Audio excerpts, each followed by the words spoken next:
Back on Halftime, ESPN Arkansas, Phil Elson, SmackDown, Matty T, and very excited to bring on our next guest. You hear him every Saturday morning on these very airwaves on, I got to tell you, if you don't wake up early, the usual on Saturdays, listening to Marty and McGee is one reason to get you up early, or at least get you up and have a little cup of coffee in bed. Ryan McGee joining us right now on Halftime. Ryan, how you doing today? Thanks for your time. Yeah, no, I appreciate the kind words, and it's great to be on with you guys. Absolutely, yeah. So I know you've been doing a large tour of media over the last week because you've got the book Sidelines and Bloodlines, which is subtitled "The Father, His Sons, and Our Life in College Football." Came out a couple of days ago. It must have been a whirlwind week for you, but since the book has come out, what have these last 2 days been like? It's been fun, and my hope in this whole process has been that Dad would have a great time, and Dad's having a great time. All these stories that he's told forever, and my brother too, and we had the best time on Tuesday. So we all live about 3 miles apart here in Charlotte, North Carolina, where we all live, but we never see each other. And so the book was a great excuse that we all had the three get together and work on this. But then when the book came out on Tuesday, it was an excuse for all of us to get together and just kind of laugh, because it's great. There's nothing better than getting a book in your hands with your name on the cover. But this experience has been so great because it's all three of us, and we're getting to experience it together. And the big thing is Dad's having fun. And honestly, that was the whole reason I wanted to do it.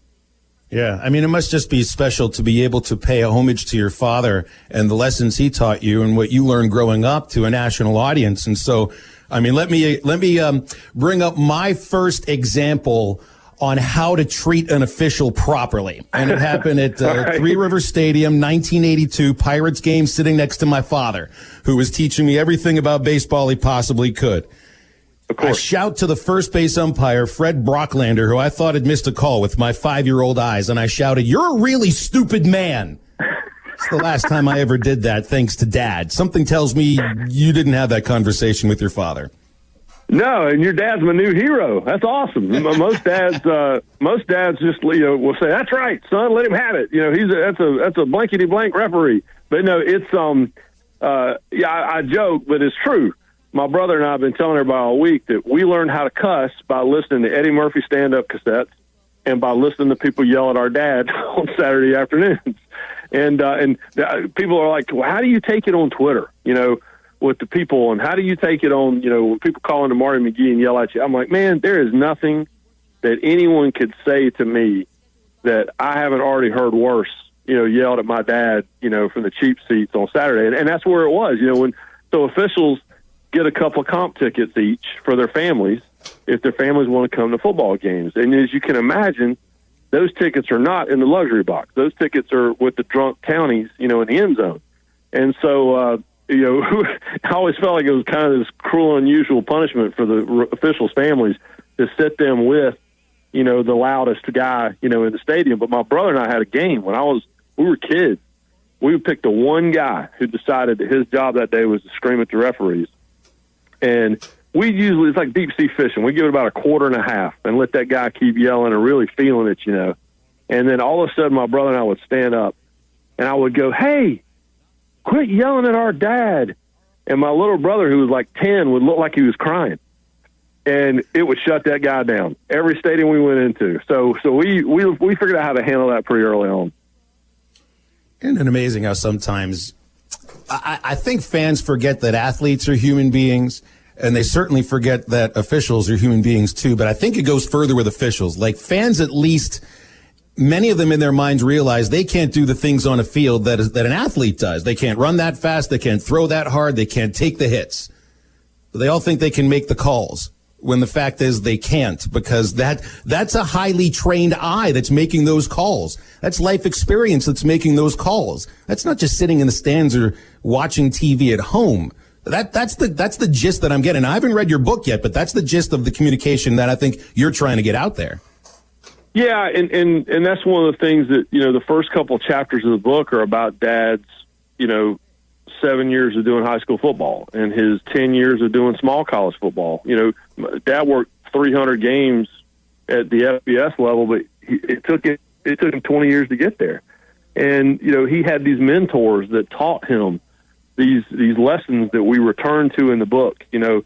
Let your mind digest what your eyes have seen. That was some of the earliest advice that he received, which is, there's no such thing as a late flag. I laugh when guys in the broadcast booth say, I was a late flag. No, it wasn't. That's an official that was taking a beat and processing what he just saw that happened at light speed and then hoping to make the right call. But one of the things that Dad was told very early on, like in his, I want to say the first week of his small college career, his mentor told him, he said, listen, I can go get a guy out of the grandstands and he can call 95% of this game.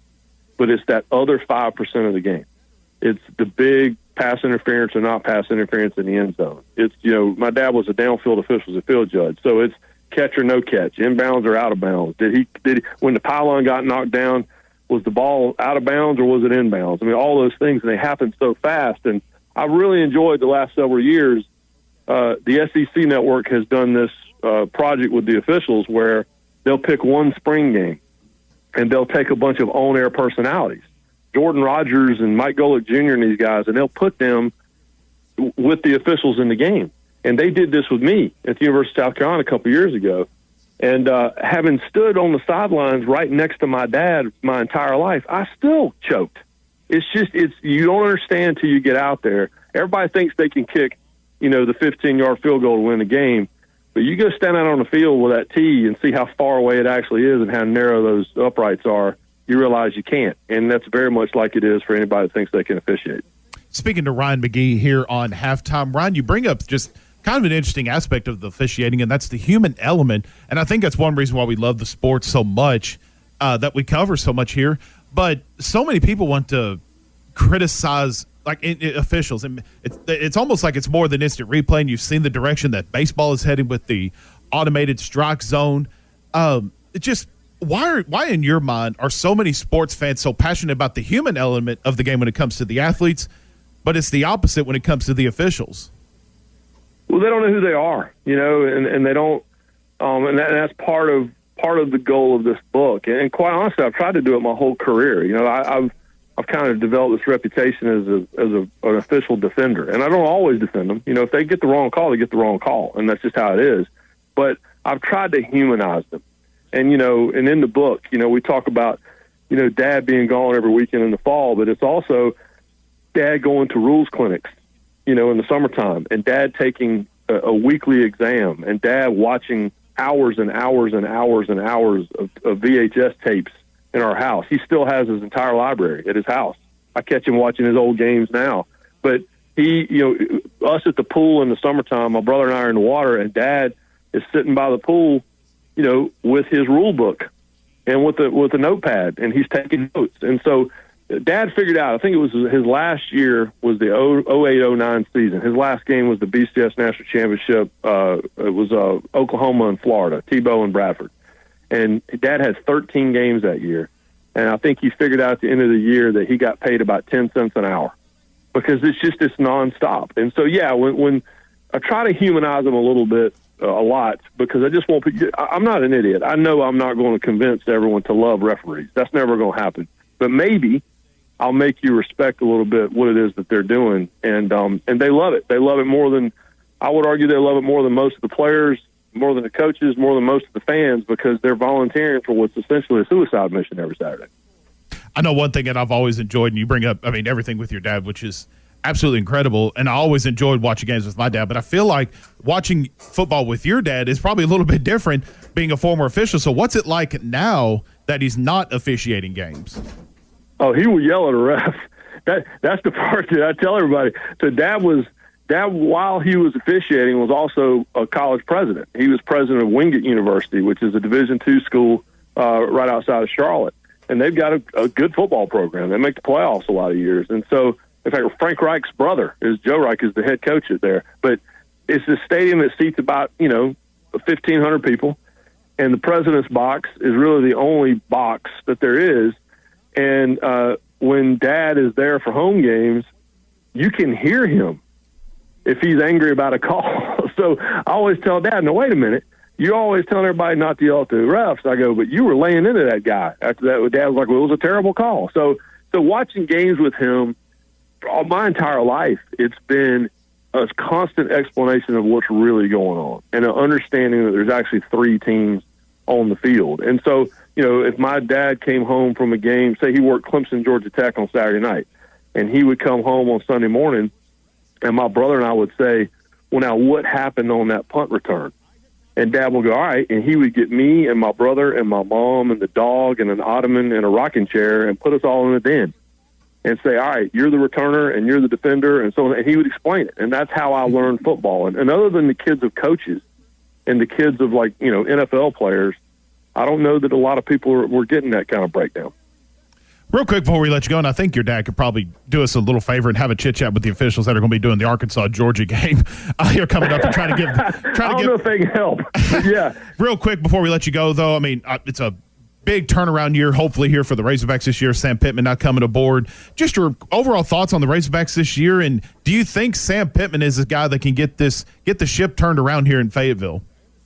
Well, I think he is, and I think there's a level of enthusiasm, obviously. I mean, with the yes, sir, and all that stuff. But you talk about somebody who really enjoys their job and someone who's passionate about it. But I think all the yes, sir, and all that stuff does Pittman a disservice sometimes, because I think it everybody focuses on that when they don't focus on, as they should, the X's and O's and how smart of a football guy he is, and a good recruiter. And you listen, and keep in mind now, I'm the guy that had all the pop-out quotes about the Chad Morris hire, the greatest hire of all time. But I really believe that I don't know if Sam Pittman can win a national championship or if he can win an SEC championship, but I 100% think he's the guy who can lay the foundation that Arkansas has needed for a long time now to set themselves up for, being who they should be as the Arkansas Razorbacks. And listen, he's an SEC guy and he can recruit his tail off. So we had him on Marty McGee just a couple weekends ago, and he'll get you fired up, as you guys know. Marty and I were jacked up like the next 2 segments of the show because it only takes about 30 seconds of Pittman to get you worked up. Well, and he's one of those guys that it's not coming from the Red Bull either. I mean, that's real enthusiasm. No, it's in his caffeine. blood. Yeah, there's no. He doesn't have the Dana Holgerson cooler under the desk. He comes with that natural DNA. That's right. Ryan, I can't let you go without asking about Johnny Majors because he passed away over the summer. This former Arkansas assistant coach, one of the legends of college football, former national championship coach at Pitt, which of course is where I grew up. And I remember seeing Coach Majors in person before he coached his first game in the second go-around at Pitt after he'd been, you used the term, the coup at Tennessee. And you could tell even then he wasn't over it. I don't know if he would get over what happened there at Tennessee. And obviously the second go-around at Pitt didn't go so well. But, man, I had no idea he referred to Philip Fulmer as Judas Brutus. I mean, and the two of them would do a ballet to make sure they didn't come in contact with each other when they were both in the building together. Just incredible.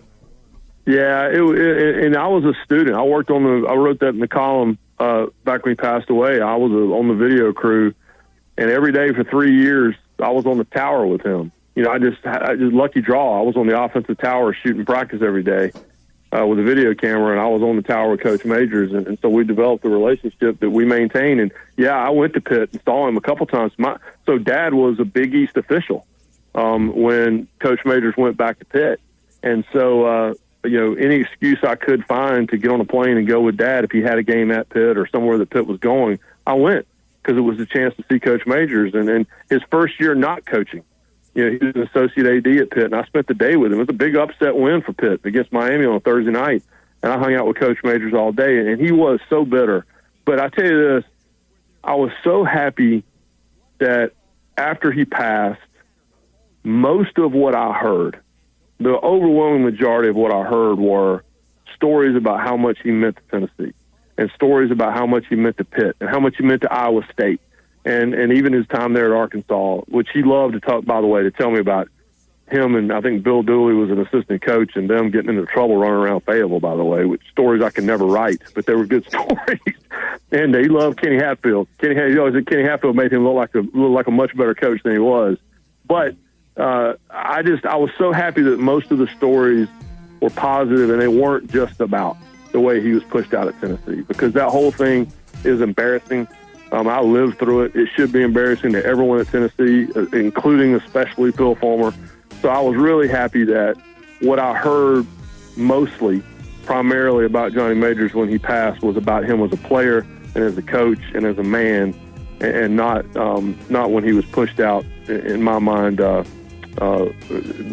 not the right way. Hey, as far as I'm concerned, he's one of the all-time greats. Appreciate your time, Ryan. It's a really fun conversation. Hopefully we can do this again during the football season. Thanks again. Yeah, absolutely. If y'all got any rules questions, I'll send you Dad's number. He'll come on and straighten you out. All right, outstanding. Sounds good. Thanks, Ron. All right, we'll be back after the break, and we'll wrap up halftime with halftime homework. Stay tuned.